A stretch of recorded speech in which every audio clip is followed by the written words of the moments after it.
ராமநாதபுரம் மாவட்டம் மண்டபம் ஒன்றியம் பட்டணக்காத்தான் முதல்நிலை ஊராட்சி கிராம சபா சிறப்பு கூட்டம் ஜூலை 2 நடைபெற்றது. ஊராட்சி மன்ற தலைவர் சித்ரா மருது தலைமை வகித்தார்.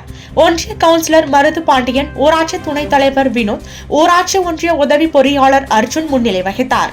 குடிசை வீடுகளில் வசிப்போருக்கு ரூபாய் 3.50 லட்சம் மதிப்பில் கலைஞர் கனவு இல்லம் திட்ட பயனாளிகள் தேர்வு குறித்து ஊராட்சி செயலாளர் வினோத் பொதுமக்களிடம் எடுத்துரைத்தார்.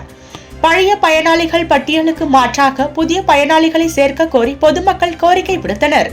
இதில் மகாத்மா காந்தி தேசிய ஊரக வேலை திட்ட பணியாளர்கள் உட்பட பலரும் பங்கேற்றனர்.